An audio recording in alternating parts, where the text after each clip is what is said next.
స్వతంత్ర పరాధీన భావాలతో కూడుకున్న అనుబంధంలో అసలైన ప్రేమ ఎప్పుడూ ఉండదు. అందుకే అలాంటి అనుబంధాలన్నీ కేవలం సామాజిక, శారీరక, మానసికపరమైన ఏర్పాట్లకు లోబడే ఉంటాయి.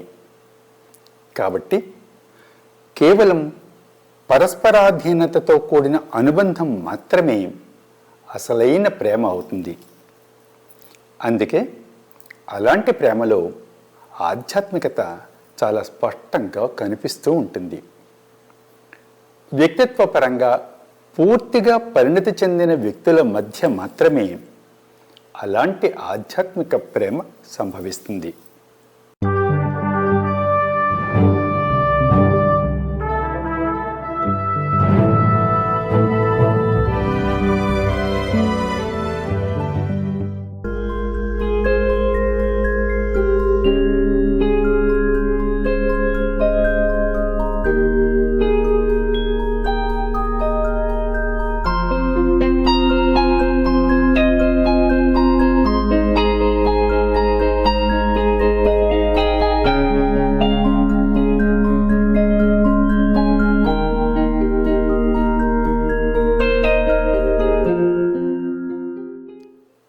ప్రేమకు పరాధీనత, స్వతంత్రత, పరస్పరాధీనత అనే 3 పార్శ్వాలు ఉండే అవకాశం ఉంది. వాటిలో మొదటిది పరాధీనత, అంటే ఇతరులపై ఆధారపడడం.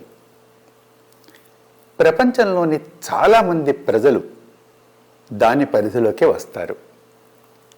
భర్త భార్యపై ఆధారపడడం, భార్య భర్తపై ఆధారపడడం సాధారణంగా జరుగుతూ ఉంటుంది.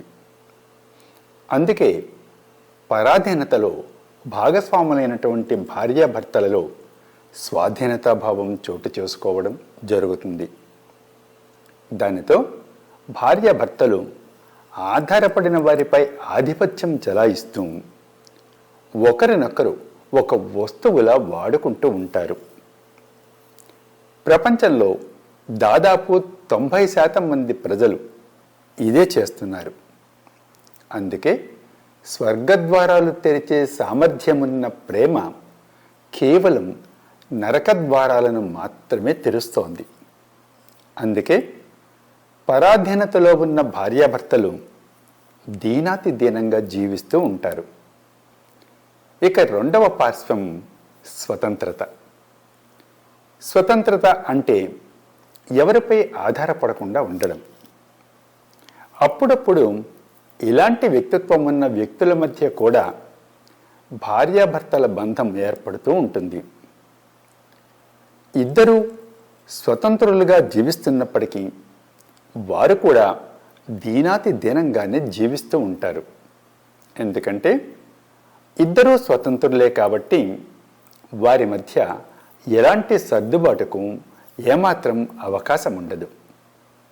అందుకే వారు ఎలాంటి రాజీకి సిద్ధంగా ఉండరు. కవులు, కళాకారులు, ఆలోచనాపరులు, శాస్త్రవేత్తలు లాంటి అసాధారణ వ్యక్తులందరూ చాలా స్వతంత్రులుగా జీవిస్తూ ఉంటారు. అందుకే వారు ఇతరులకు కూడా చాలా స్వతంత్రతను ఇస్తారు. అయితే వారు ఇతరులకు ఇచ్చే స్వతంత్రత ఎలా ఉంటుందంటే వారు ఇతరులను ఏమాత్రం లెక్క చేయనట్లుగా ఉంటుంది. అందుకే వారు ఇతరులను ఏమాత్రం పట్టించుకోరు. వారి స్వతంత్రత, వారు ఇతరులకు ఇచ్చే స్వతంత్రత అలా ఉంటుంది. అందుకే అలాంటి వ్యక్తుల మధ్య చోటు చేసుకున్న భార్యాభర్తల బంధంలో ఇద్దరూ ఎవరికి వారు సర్వస్వతంత్రులుగా ఉంటారు. అందుకే వారు గాఢమైన అనుబంధంలో జీవించేందుకు చాలా భయపడతారు. ఎందుకంటే వారి స్వతంత్రతను వారు ఎక్కడ కోల్పోవాల్సి వస్తుందో అనేదే వారి భయం. వారికి ప్రేమ కన్నా వారి స్వతంత్రతే ముఖ్యం. అందుకే వారు ఇతరులతో రాజీ పడాలని ఎప్పుడూ కోరుకోరు. అందుకే అలాంటి వ్యక్తుల మధ్య అనుబంధం కేవలం పైపైన మాత్రమే ఉంటుంది. ఇక మూడవ పార్శ్వం పరస్పరాధీనత. అంటే భార్యాభర్తలిద్దరూ ఒకరిపై మరొకరు ఆధారపడడం. ఇది చాలా అరుదుగా జరుగుతూ ఉంటుంది. అందుకే అలాంటి అనుబంధం ఎప్పుడు సంభవించినా అది ఎక్కడో ఆకాశంలో ఉండే స్వర్గం భూమిపైకి దిగి వచ్చినట్లన్నమాట. అందుకే అలాంటి అనుబంధంలో జీవించే భార్యాభర్తలలో స్వతంత్రత, పరాధీనత అనే భావాలే ఉండవు. అందుకే వారు స్వతంత్రులు కారు, పరాధీనులు కారు. అయినా ఇద్దరూ అద్భుతమైన ఏకత్వ భావనతో కూడిన అనుబంధంలో జీవిస్తూ ఉంటారు. అంటే రెండు శరీరాలలో ఒకే ఆత్మ ఉన్నట్లు, ఒకరి కోసం ఒకరు శ్వాసిస్తున్నట్లు వారు జీవిస్తూ ఉంటారు. అసలైన ప్రేమ సంభవం కేవలం అలాంటి వ్యక్తుల మధ్య మాత్రమే సంభవిస్తుంది. నిజానికి అదే అసలైన ప్రేమ. అంతేకాని స్వతంత్ర, పరాధీన భావజాలాలతో కూడుకున్న అనుబంధంలో అసలైన ప్రేమ ఎప్పుడూ ఉండదు. అందుకే అలాంటి అనుబంధాలన్నీ కేవలం సామాజిక, శారీరక, మానసికపరమైన ఏర్పాట్లకు లోబడే ఉంటాయి. కేవలం పరస్పరాధీనతతో కూడిన అనుబంధం మాత్రమే అసలైన ప్రేమ అవుతుంది. అందుకే అలాంటి ప్రేమలో ఆధ్యాత్మికత చాలా స్పష్టంగా కనిపిస్తూ ఉంటుంది. వ్యక్తిత్వపరంగా పూర్తిగా పరిణతి చెందిన వ్యక్తుల మధ్య మాత్రమే అలాంటి ఆధ్యాత్మిక ప్రేమ సంభవిస్తుంది.